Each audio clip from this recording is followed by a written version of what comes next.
Hi everyone, good afternoon. तो इस video में मैं आपको बताऊंगा कि हम सेटलमेंट शीट कैसे बनाते हैं। उससे पहले मैं आपको ये बताता हूँ कि सेटलमेंट शीट होती क्या है। सेटलमेंट शीट वो होती है, या इसको हम कॉस्ट शीट भी कहते हैं। तो जिसमें जब हम अमेजोन या कोई भी प्लेटफॉर्म में प्रोडक्ट बेचते हैं, तो उनके सारे चार्जेस एंड कमीशन हटा के हमें हमें अकाउंट में कितना मिल रहा होता है। ठीक है, मैं स्टार्ट करता हूँ। तो इसके लिए मैं बता देता हूँ, पहले आप करेंगे क्या, सिंपल अपना ये प्रोडक्ट का ये जो फी एंड प्राइसिंग वाला होता है अमेजोन का, वो खोल लेंगे। वेबसाइट पे सिंपल आप इस यूआरएल को सर्च कर सकते हैं, तो आपको ये पेज मिल जाएगा।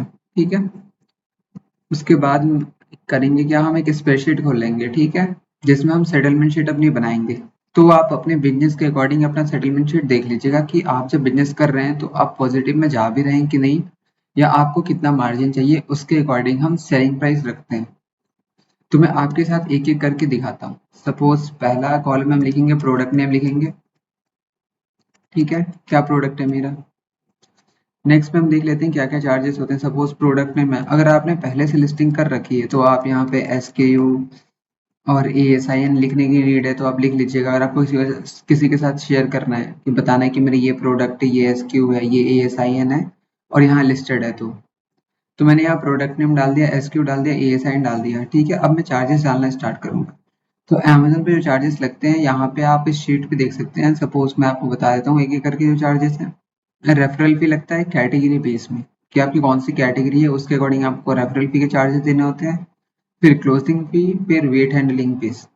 ठीक है, एंड अदर चार्जेस में अगर आप FBA करते हैं तो पिक एंड पैक फी और ये सारे चार्जेस होते हैं। तो मेरी जैसी कैटेगरी अगर सपोज मैं करता हूँ कि मैं अपना एक प्रोडक्ट खोल लेता हूँ यहाँ पे, फॉर एन एग्जाम्पल में मान लीजिए मैं इस प्रोडक्ट का करता हूँ। ठीक है, फ्रेग्रेंस ऑयल है मेरा ये, तो मैं इसका SKU कॉपी कर लेता हूँ। ठीक है, मैंने यहाँ पेस्ट कर दिया। सेकंड, ये साइन ले लेता हूँ इसका। ठीक है, तो SKU और ए साइन मैंने ले लिया इसका, थोड़ा ठीक कर देते हैं इसको।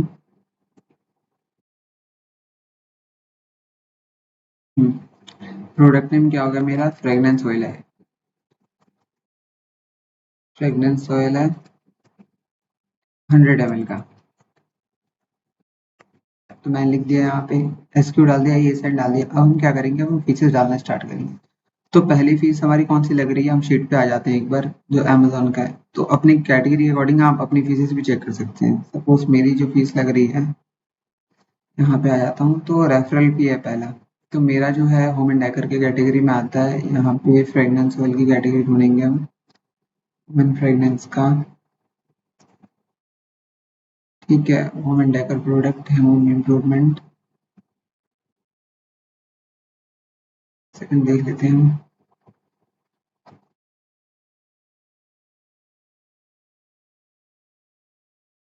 कहाँ चली गई। क्या है, ये रहा। ठीक है, होम फ्रेगनेंस एंड कैंडल्स। तो मेरी इसके, तो मेरा जो रेफरल फी है 0 है, अगर मेरा प्रोडक्ट का जो सेलिंग प्राइस है वो 1000 रुपीज के अंडर है। तो अगर उससे ज्यादा है तो 12.5% है। ठीक है, तो मैं यहाँ पे लिख लेता हूँ। ठीक है, मैं रेफरल फी डाल देता हूँ, क्लोजिंग फी डाल देता हूँ, जो जो फीसेस में लगने वाली है, और यहाँ शिपिंग डाल देता हूँ। ठीक है, एक टोटल भी अगर आप FBA कर रहे हैं तो उसकी शिपिंग अलग होती है। अगर पिक एंड पैक फी भी आप जोड़ सकते हैं, अगर आप FBA कर रहे हैं तो यहाँ पे। ठीक है, मैं अभी मानता हूँ कि आप न्यू सेलर है, आपने जैसे स्टार्ट किया है और आपको समझना है कि कैसे लिस्टिंग करें, तो हमारे कितने फीसेस एंड चार्जेस लगते हैं। तो इनिशियली आप FBA नहीं करते हैं। ठीक है, तो फॉर एग्जाम्पल मैं स्टार्ट करता हूँ। अब मैं एक बार, हमने शिपिंग तक डाल दिया है, अब इसका हम टोटल कर लेते हैं।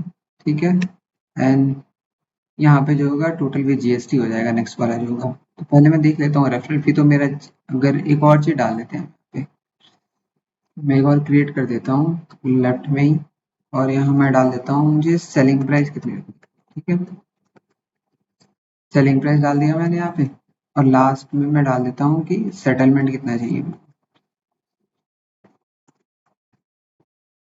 सेटलमेंट डाल दिया। ठीक है,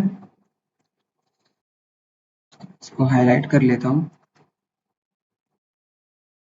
ठीक है। अब सेलिंग प्राइस सपोज मैंने यहाँ ऑलरेडी बना रखा होगा इसका, तो सेलिंग प्राइस है 499, तो 499 मैंने डाल दिया। रेफरल फी मुझे 0 देनी पड़ रही है। क्लोजिंग फी कितनी देनी पड़ रही है हम चेक कर लेते हैं। सो जो क्लोजिंग फी होती है वो हमारे प्राइसिंग के बेसिस पे लगती है। तो मेरा जो प्रोडक्ट का प्राइस है वो 499 है, और अकाउंट का स्टैंडर्ड पे भी कभी बेस होता है, ठीक है। बट एक बार देख लेते हैं हम, ये वाला नहीं होता। जो हमारा शिपिंग पे होता है अकाउंट स्टैंडर्ड पे बेस पे होता है। आप करेंगे कि अगर आपको अपना अकाउंट का स्टैंडर्ड जानना है कि कौन से स्टैंडर्ड में आपका अकाउंट फॉल कर रहा है, तो सिंपल यहाँ पे आएंगे हम, 3 डॉट्स पे क्लिक करिएगा, लास्ट में जाके स्टेप का ऑप्शन होता है, ठीक है।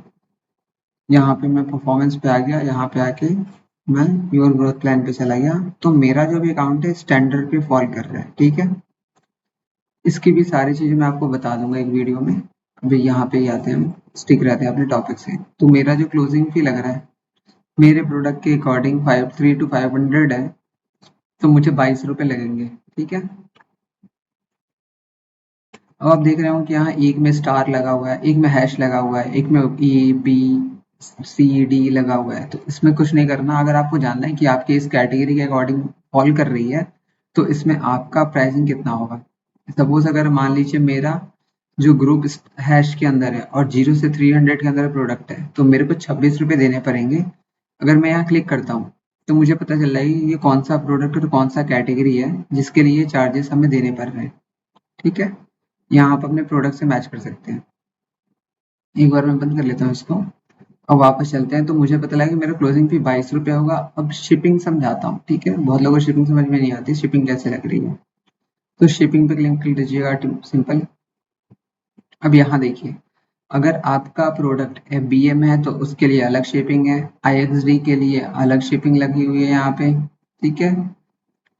इजी शिप के लिए अलग शिपिंग है, और सेलर फ्लेक्स के लिए अलग शिपिंग है। सेलर फ्लेक्स और इजी शिप में आपको अपने घर से ही प्रोडक्ट भेजना होता है। तो जो भी न्यूली सेलर्स होते हैं तो वो इजी शिप से ही स्टार्ट करते हैं, ठीक है। तो मैं इजी शिप पे क्लिक कर लेता हूँ।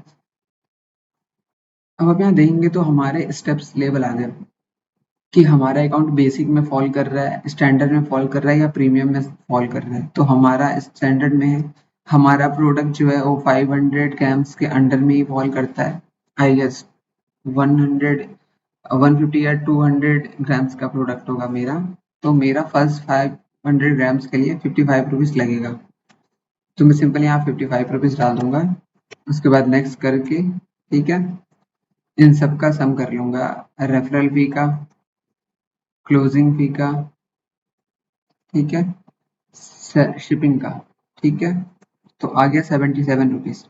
हम एक और रखेंगे, यहाँ पे हम क्या करेंगे, विद GST डाल देंगे कि 18% का जो GST आता है टोटल के साथ उस पे कितना लेगा, टोटल प्लस 18% GST, ठीक है। सिंपल मैंने डाल लिया। अब मैं क्या कर लूंगा, इज इक्वल्स टू करूंगा, फिर इसको सिलेक्ट करके इनटू जाऊंगा और 0.18 18% कर दूंगा। तो 13 रुपये GST लग रहा है। अब नेक्स्ट में देखिए तो हमारा सम अप कितना हो जाएगा अगर इसका लूंगा तो मैं। अब नाउ टोटल लेंगे, ठीक है। आप एक में भी कर सकते हैं, इतना लंबा करने की नीड नहीं है। बस जो बेसिकली जानना चाहते हैं बेसिक्स उनके लिए ही है। तो 90 रुपीज़ लग रहा है।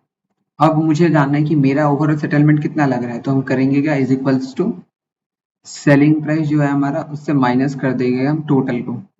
तो माइनस करने में कितना आ गया, 408 रुपये आ रहा है। तो मेरा जो ये प्रोडक्ट 499 में बिक रहा है उसका मुझे 408 रुपये सेटलमेंट मेरे बैंक में मुझे रिसीव होगा जब भी कोई ऑर्डर प्लेस होगा, ठीक है। अब देखिए, तो होप सो आपको क्लियर हो गया हो। अगर कोई भी डाउट है तो आप कमेंट में पूछ लीजिए, और ऐसे करके आप अपनी पूरी सेटलमेंट बना सकते हैं, ठीक है। ईजी था। अपना कैटेगरी सिलेक्ट कर लीजिएगा, प्रोडक्ट सिलेक्ट कर लीजिएगा कौन सा है, और ऐसे करके एक प्रॉपर शीट बना लीजिएगा सो डैट आप अपना बिजनेस अच्छे से ट्रैक कर पाए। Thank you for watching. अगर कोई भी डाउट हो तो आप प्लीज़ मुझे मेल भी कर सकते हैं या मेरे ये कमेंट सेक्शन में पूछ सकते हैं।